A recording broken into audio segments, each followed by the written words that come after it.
moment, frères et sœurs, par une lecture dans la première épître de Pierre.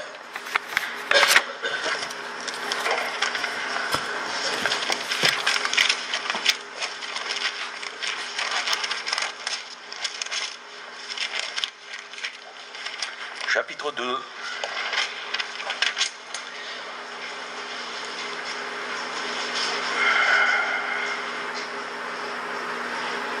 J'aimerais lire avec vous à partir du verset 17. 1 Pierre chapitre 2 verset 17. Honorez tout le monde, aimez les frères, craignez Dieu, honorez le roi. Serviteurs, soyez soumis en toute crainte à vos maîtres, non seulement à ceux qui sont bons et doux, mais aussi à ceux qui sont d'un caractère difficile. Car c'est une grâce de supporter des afflictions par motif de conscience envers Dieu quand on souffre injustement. En effet, quelle gloire y a-t-il à supporter de mauvais traitements pour avoir commis des fautes? Mais si vous supportez la souffrance lorsque vous faites ce qui est bien, c'est une grâce devant Dieu. Et c'est à cela que vous avez été appelés, parce que Christ aussi a souffert pour vous, vous laissant un exemple, afin que vous suiviez ses traces. Lui qui n'a point commis de péché, et dans la bouche duquel il ne s'est point trouvé de fraude. Lui qui, injurié, ne rendait point d'injure, maltraité, ne faisait point de menaces, mais s'en remettait à celui qui juge justement. Lui qui a porté lui-même nos péchés en son corps sur le bois, afin que, morts au péché, nous vivions pour la justice. Lui, par les meurtrissures duquel vous avez été guéris, car vous étiez comme des brebis errantes, mais maintenant vous êtes retournés vers le berger et le gardien de vos âmes. Amen. Et j'aimerais également relire un de ces textes que nous connaissons bien, où Jésus va instituer la Sainte Seine dans l'Évangile selon Matthieu, chapitre 26, verset 26. Pendant qu'il mangeait, Jésus prit du pain, et après avoir rendu grâce, il le rompit et le donna aux disciples en disant « Prenez, mangez, ceci est mon corps ». Il prit ensuite une coupe après avoir rendu grâce. Il la leur donna en disant « Buvez-en tous, car ceci est mon sang, le sang de l'alliance, qui est répandu pour beaucoup pour le pardon des péchés. Je vous le dis, je ne boirai plus désormais de ce fruit de la vigne, jusqu'au jour où j'en boirai du nouveau avec vous, dans le royaume de mon Père. » Amen. À quel autre irions-nous qu'à toi? En qui d'autre que toi pourrions-nous nous confier? Tu es notre Dieu, tu es notre Seigneur, et c'est en toi que nous avons tout pleinement. Alors ce matin, nous voici à tes pieds, et nous t'adorons. Nous te louons de tout notre cœur. Nous voulons ce matin t'apporter l'offrande de nos vies, toi qui t'es donné pour nous. En retour, Seigneur, nous voulons t'offrir nos vies tout entières, et ce matin encore, être là prosterné devant toi et t'adorer, toi qui es le Tout-Puissant, toi qui es le plus grand, toi qui es le plus beau des fils de l'homme. Voici à tes pieds ce matin, Seigneur, et nous te contemplons, nous t'adorons. Nous réalisons combien chaque jour nous avons besoin de toi. Nous sommes dépendants de toi, Seigneur. Et nous te rendons grâce parce que tu nous as laissé ta parole. Alors qu'elle va encore ce matin nous être prêchée, je prie pour que tu trouves en nous des cœurs de disciples, des hommes, des femmes qui aiment ta parole, qui aiment l'entendre, qui aiment la vivre. Et nous voici devant toi avec des cœurs ouverts. S'il te plaît, Seigneur, par le Saint-Esprit, renouvelle notre intelligence, afin que nous ne vivions pas les choses comme les hommes les vivent, mais comme les chrétiens les vivent, par le Saint-Esprit. Donne-nous une parole de toi. Fais-nous grâce ce matin. Te le demandons ensemble au Dieu notre Père, dans le précieux nom du Seigneur Jésus. et par le Saint-Esprit. Amen. Amen. Béni soit Dieu. J'aimerais partager avec vous une parole simple. On va introduire ces moments par une lecture dans l'Évangile selon Jean, en son premier chapitre.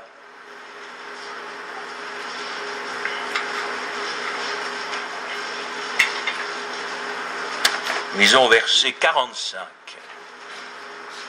Jean, chapitre 1er, et verset 45. Philippe rencontra Nathanaël et lui dit : Nous avons trouvé celui de qui Moïse a écrit dans la loi et dont les prophètes ont parlé, Jésus de Nazareth, fils de Joseph. Nathanaël lui dit : Peut-il venir de Nazareth quelque chose de bon ? Philippe lui répondit : Viens et vois. Jésus, voyant venir à lui Nathanaël, dit de lui : Voici vraiment un Israélite dans lequel il n'y a point de fraude. D'où me connais-tu ? Lui dit Nathanaël. Jésus lui répondit : Avant que Philippe t'appelle, quand tu étais sous le figuier, je t'ai vu. Nathanaël répondit et lui dit : Rabbi, tu es le Fils de Dieu, tu es le roi d'Israël. Amen.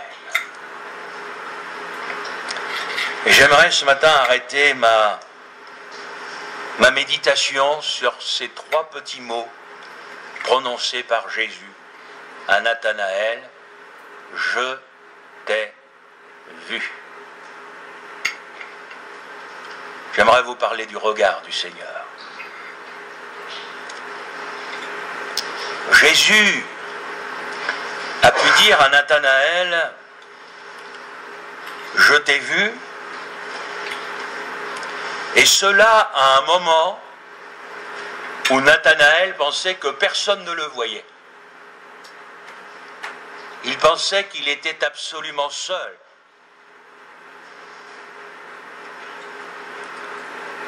On ne peut pas chanter tous les cantiques, mais on aurait pu chanter ce matin « Jamais tout seul ». Jésus, mon Sauveur, me garde. Je ne suis jamais tout seul. Et alors que Nathanaël se croit seul,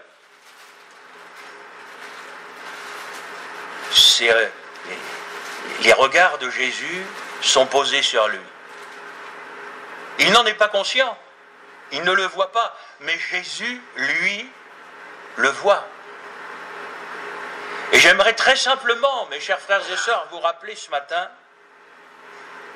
que les regards du Seigneur sont toujours sur nous. Toujours, toujours.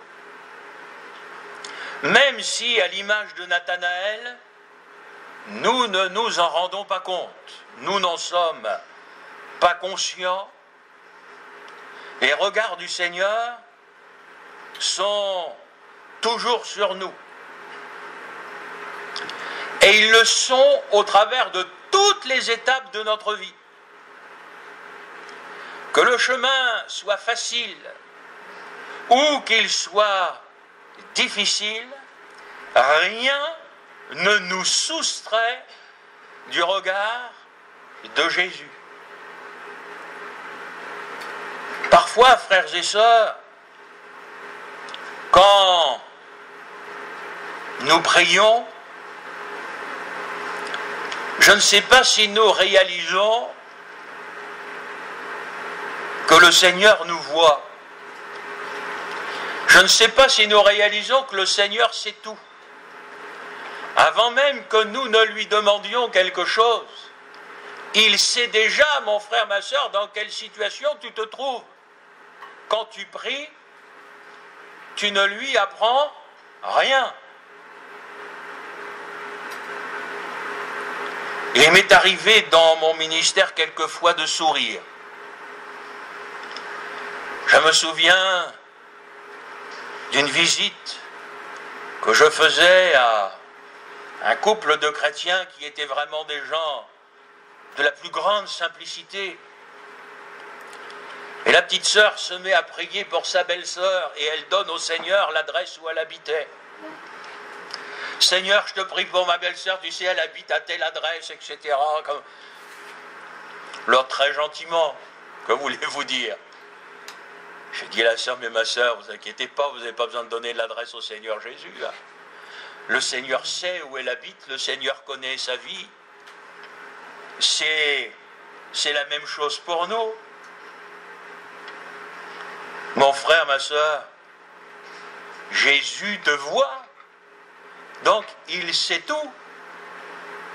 Il connaît ta vie dans les moindres recoins.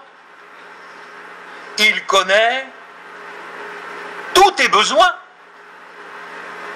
Il t'a vu. Il te voit. Et ce n'est pas parce que nous passons par des moments difficiles, ce qui arrive dans la vie du chrétien, que le Seigneur n'a plus son regard sur nous. Ce n'est pas parce que nous passons par des moments difficiles que le Seigneur nous aurait abandonnés. Moi, je vous dis que plus nous avons besoin de lui, plus il est là. C'est le contraire de ce que l'esprit de l'homme peut penser. Et ce n'est pas parce que nous passons par des moments difficiles que le Seigneur nous aurait abandonnés. J'ai envie de vous dire au contraire. Il est encore plus présent parce qu'il sait que nous avons plus besoin de lui à ces moments-là. Et il y a dans la vie du chrétien des temps de peine. La parole de Dieu nous parle de larmes. Parce qu'un chrétien, ça pleure. Ce ne sont pas les moments qu'on préfère dans la vie, mais ça arrive. C'est normal. Autrement, Jésus n'aurait pas besoin de sécher nos larmes. Pour qu'il sèche les larmes, il faut qu'elles existent. Il y a de ces moments que le Seigneur sait difficiles, sensibles, comme par exemple les moments de deuil. Pourquoi est-ce que le Saint-Esprit est appelé le consolateur? C'est parce que le Seigneur Jésus sait qu'il y a bien des moments dans notre vie où nous avons besoin de consolation, d'être consolés. Alors il nous envoie le consolateur.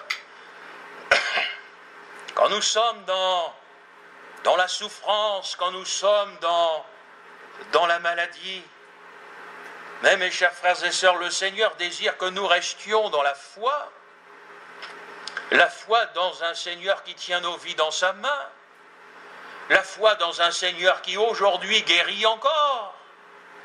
On l'a lu ce matin, c'est dans ces meurtrissures que nous sommes guéris. Cette foi, frères et sœurs, qui nous amène à réaliser que si Jésus me voit quand je passe par ce chemin-là, alors tout est entre ses mains. S'il ne me laisse pas, s'il est à mes côtés, c'est que tout est entre ses mains. Et après, mon cher frère, ma chère sœur, eh bien, lui faire confiance, s'il connaît la situation. Et j'ai envie de vous dire, mais faisons-lui confiance. Il est capable de guérir quelqu'un, il est capable de laisser une intervention chirurgicale se dérouler, et en toute objectivité, il est capable aussi de nous reprendre.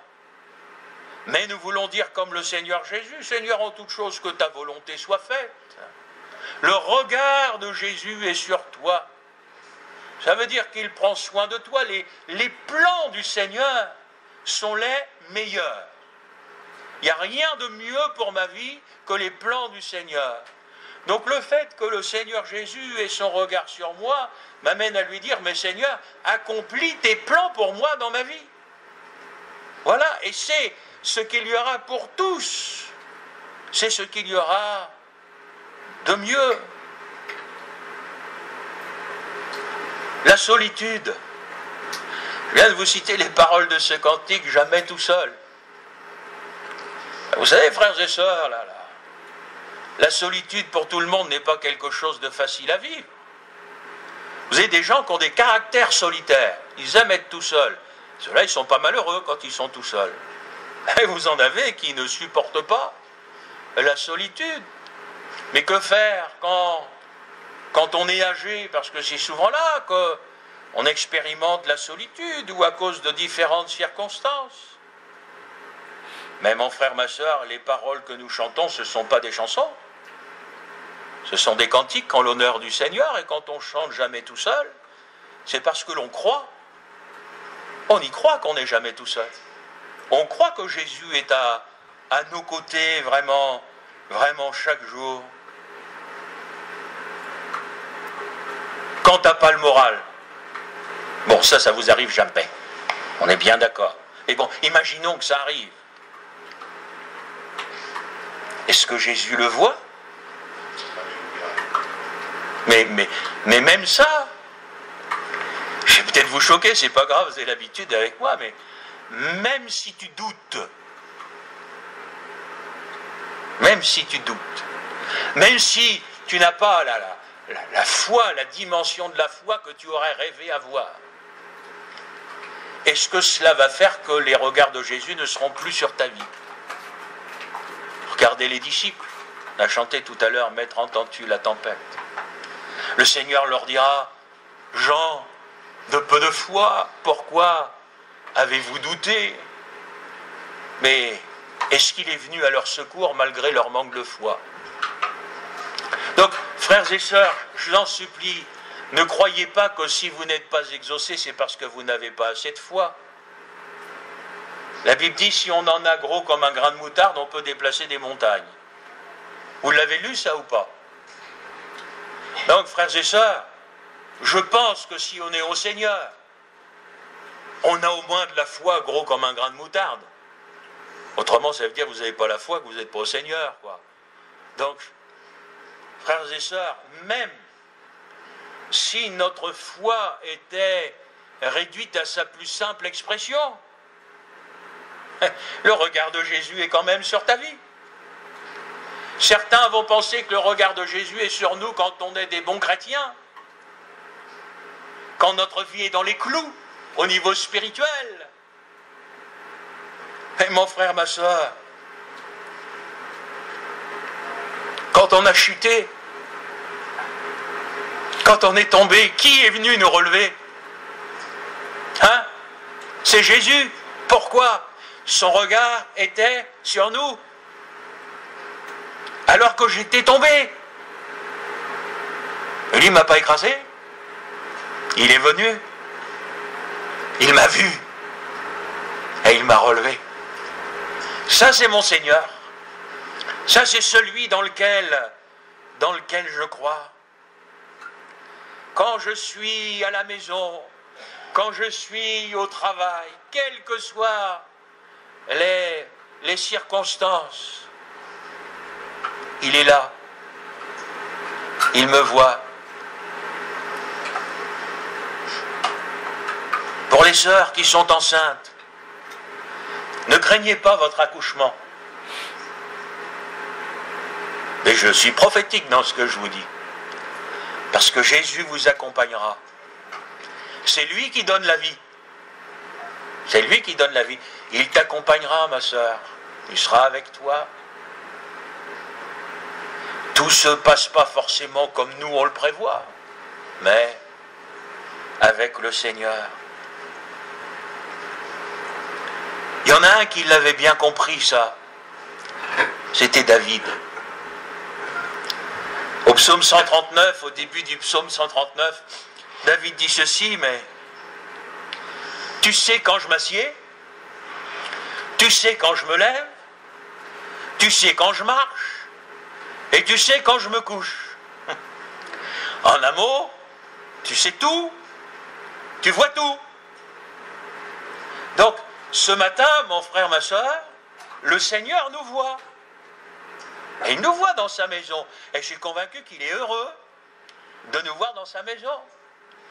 Mais quand tu vas sortir, et que peut-être tu te retrouveras tout seul ou toute seule chez toi, il te regardera encore.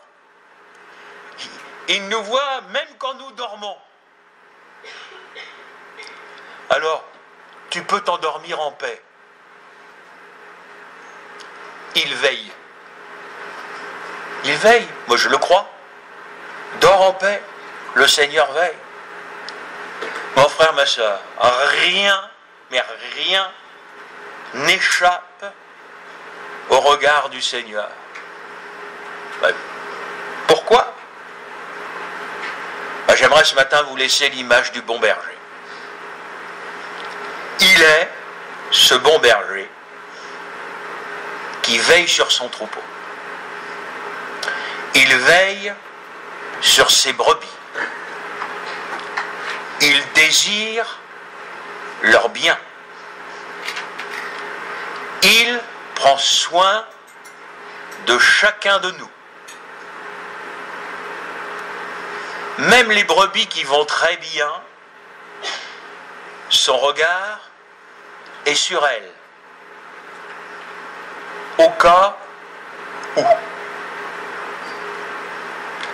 Son regard est particulièrement sur les plus fragiles, sur les agneaux. Moi, j'ai cette foi que le Seigneur veille sur nos enfants. Moi, je crois que le Seigneur veille sur les nouveaux convertis. Vous savez, frères et sœurs, nous, en tant qu'humains, on peut toujours essayer de poser nos regards sur tout. J'ai envie de vous dire, nous, on n'est pas le Seigneur. Et lui, il veille. Il va regarder les brebis qui boitent, les brebis qui sont malades. Il va regarder et surveiller les brebis les plus âgées. Mais en fait, il voit tout son troupeau. Et je bénis Dieu, parce qu'il n'est pas tout seul. Le berger a des chiens de berger. Alors que mes frères anciens me pardonnent pour l'image, on la garde au stade d'image, mais le berger ne peut pas tout faire tout seul. Alors, pour rassembler, etc., bien, il va envoyer ses chiens. Vous avez déjà vu un chien de berger travailler ? Moi, je suis admiratif. Il court, il s'arrête, il attend qu'on lui dise de faire quelque chose, etc. Et ainsi, le troupeau s'en porte bien. Il est bien dirigé, il est bien conduit. Quelle grâce! Vraiment, quelle grâce de pouvoir réaliser que le regard du divin berger est sur son troupeau, mais sur chacune des brebis. Il est sur toi, il veille sur toi. Et parfois, plutôt que de tout attendre du pasteur, il va t'envoyer un ancien. Béni soit Dieu, parce que c'est profondément biblique. Et ainsi, l'œuvre du Seigneur, elle va de l'avant. Rien n'échappe au regard du berger. Il scrute, il regarde attentivement.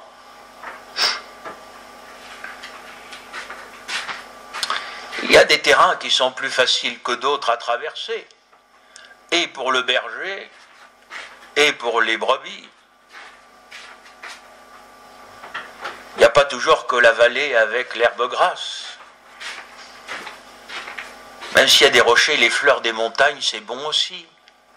Mais c'est un chemin plus difficile, plus escarpé. Vous connaissez par cœur ce texte, mais je voudrais vous le rappeler ce matin de la part du Seigneur. Romains 8, 28. Toutes choses concourent ensemble au bien de ceux qui aiment Dieu. c'est écrit toutes choses. Parfois, moi, dans ma manière de voir les choses, dans ma logique, j'ai du mal à voir le bien que va me faire une situation. J'ai plutôt l'impression que cette situation, elle va me faire du mal.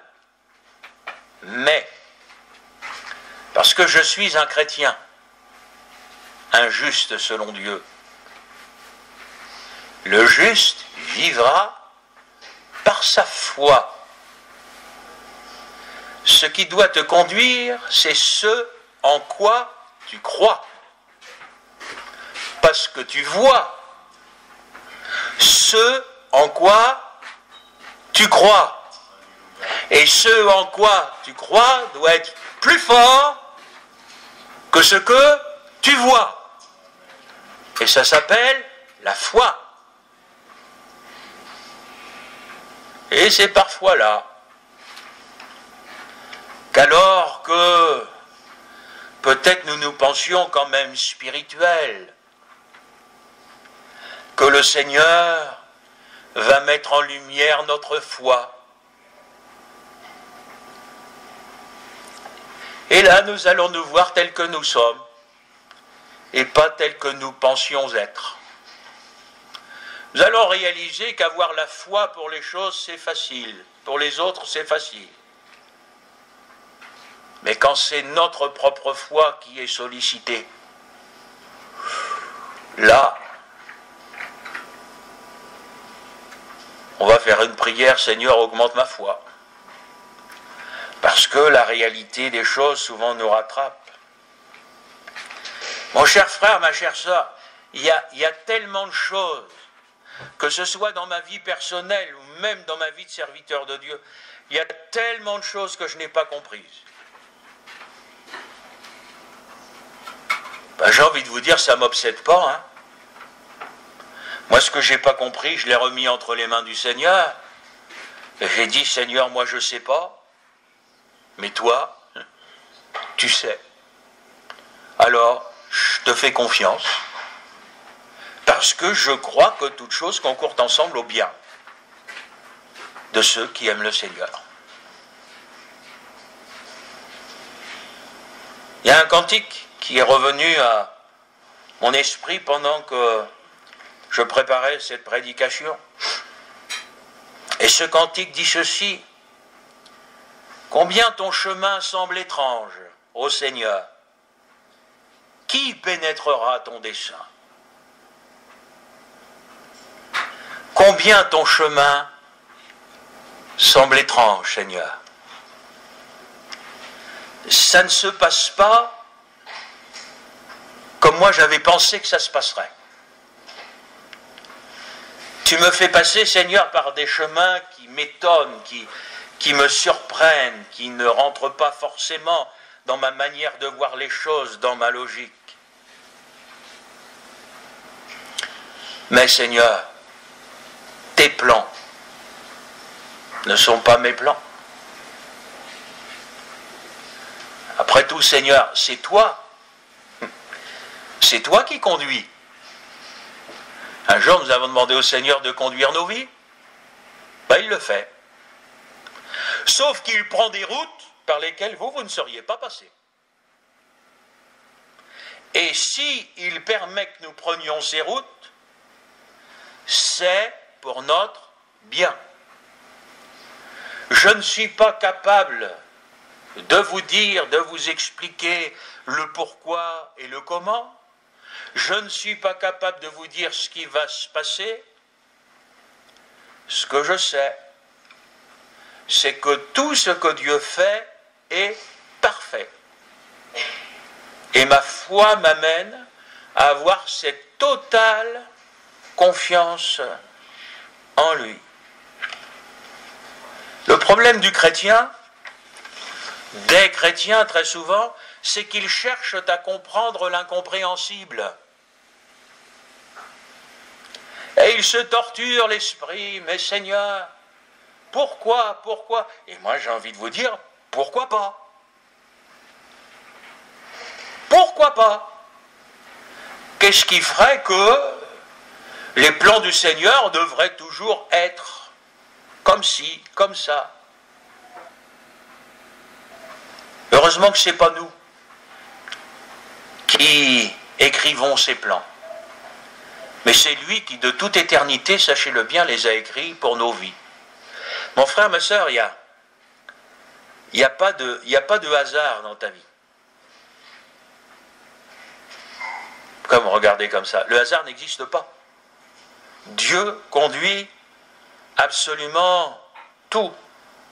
Et au-delà de toutes les circonstances, parce que nous sommes tous différents,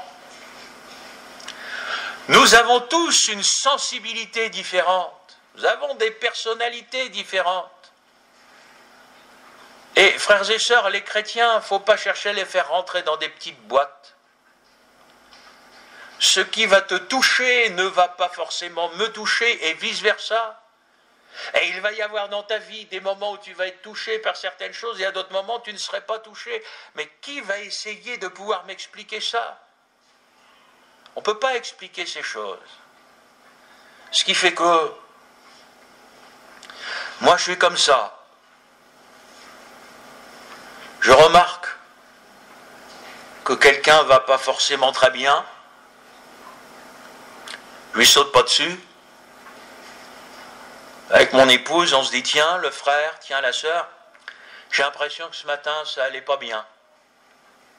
Vous savez ce qu'on fait? Eh oui. On prie. On prie, frères et sœurs. Et on compte sur la grâce de Dieu pour que notre cher frère, pour que notre chère sœur aille mieux. Et celui qui va faire que vous allez aller mieux, c'est pas moi. C'est le Seigneur. Et si on arrivait, mais bien sûr il y a l'humain, mais si on arrivait à dépendre du Seigneur et non pas des hommes, à nous confier dans le Seigneur, mon frère, ma sœur, le regard de Jésus est sur toi. Il voit, il connaît.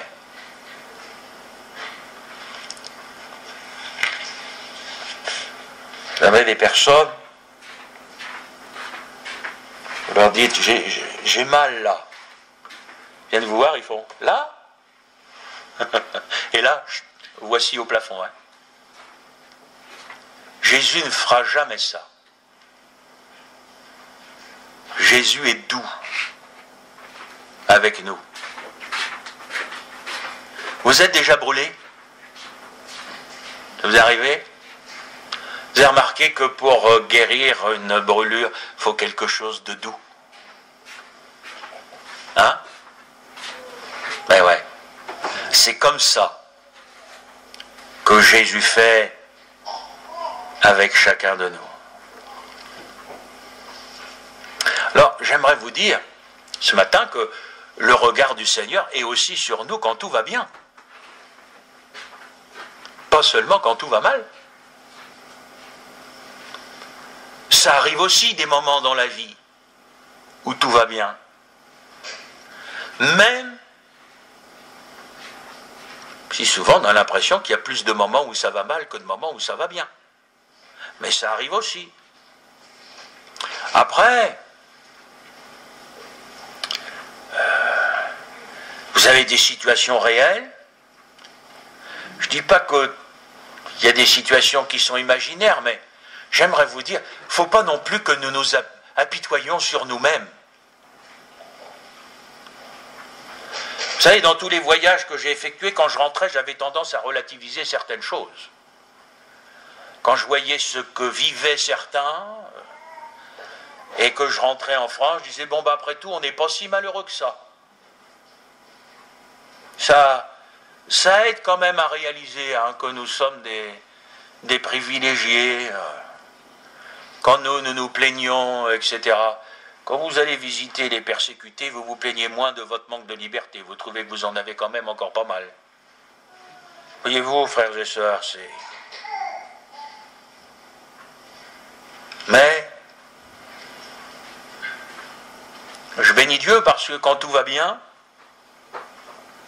peut quand même y avoir une pierre sur le chemin qui pourrait nous faire trébucher. On peut louper une marche. C'est vite fait, hein? Vous êtes en pleine forme, vous descendez trop vite les escaliers, vous vous retrouvez sur les fesses avec une entorse terminée. Hop, hôpital. Vrai ou pas? Vous n'aviez pas prévu ça le matin. Mon frère, ma soeur, quel que soit ton chemin, tu peux entendre la voix du Seigneur te dire, comme il l'a dit à Nathanaël, « Je t'ai vu ». Je voudrais que vous entendiez ça. « Je t'ai vu ». Il veille pour que nous ne trébuchions pas. Il veille pour que nous ne nous relâchions pas. Dieu voulant, à cause des situations qu'on traverse dans l'Église, je vous ai toujours dit, pour moi, le jeûne, il est circonstancié. Et là, nous avons des circonstances qui font, je crois, qu'il faut que l'Église se retrouve dans le jeûne et dans la prière. Donc pour ceux qui le pourront, samedi prochain, on se retrouvera à midi dans le jeûne et dans la prière. Quand tout va bien, tout va bien. Mais quand ça va pas bien, les chrétiens, ils se retrouvent dans le jeûne et dans la prière au pied du Seigneur. C'est aussi simple que ça. Avec foi.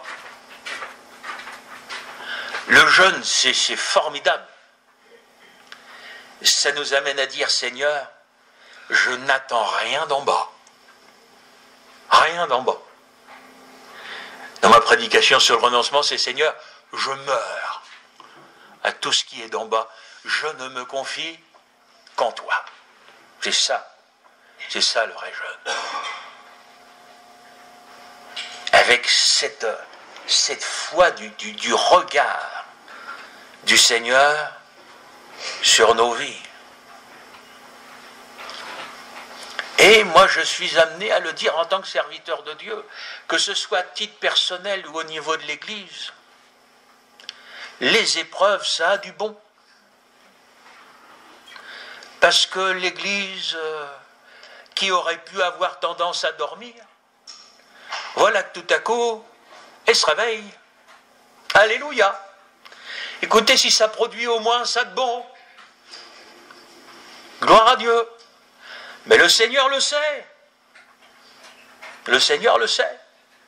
Il sait qu'en fin de compte, quand ça va bien, on se relâche. Il sait quand ça va bien, on s'endort. Alors il va le permettre ici, il va permettre là, une difficulté, afin que ce soit à titre personnel ou au niveau collectif, au niveau de l'Église, on ne dorme pas. Et puis son regard est sur nous, même quand nous nous détournons de lui.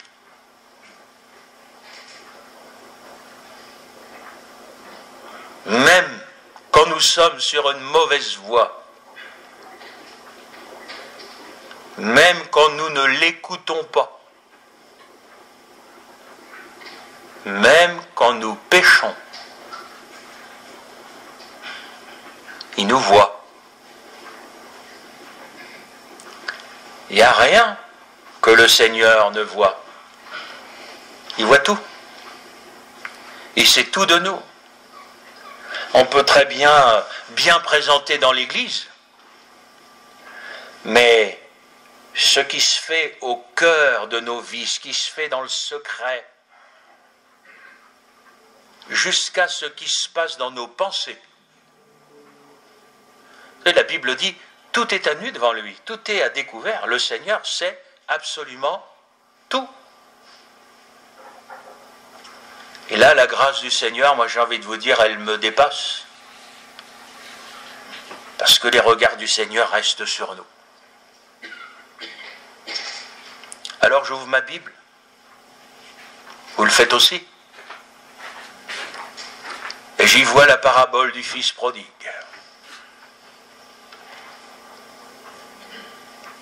fils de la maison. Il est parti.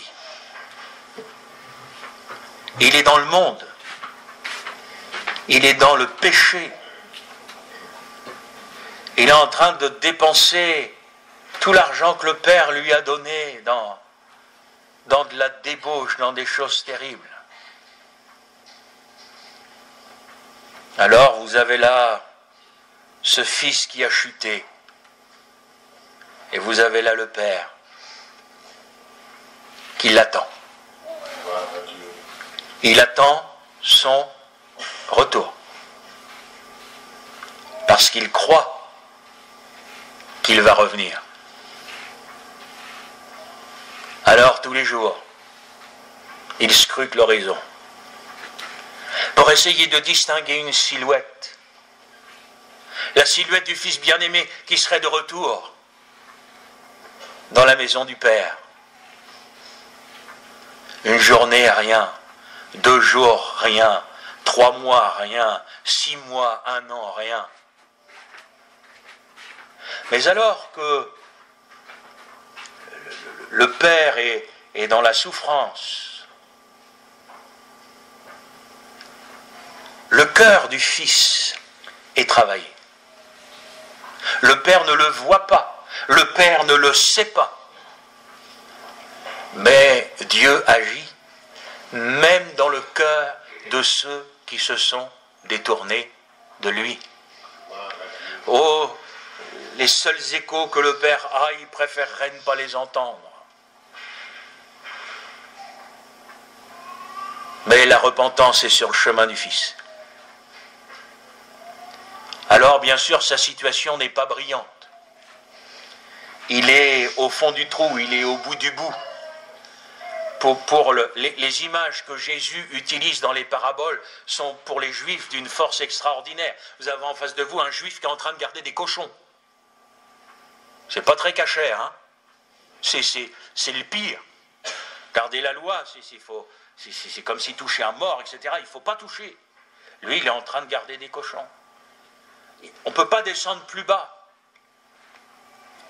Mais là, l'œuvre de Dieu est en train de se faire dans son cœur.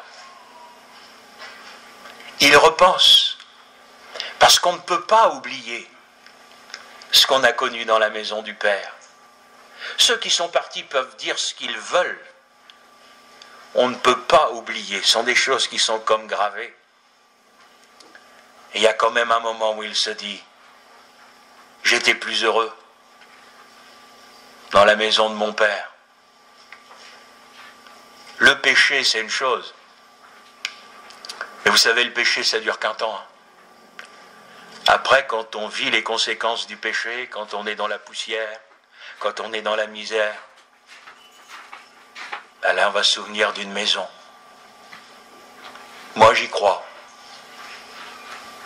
Moi, je crois ce berger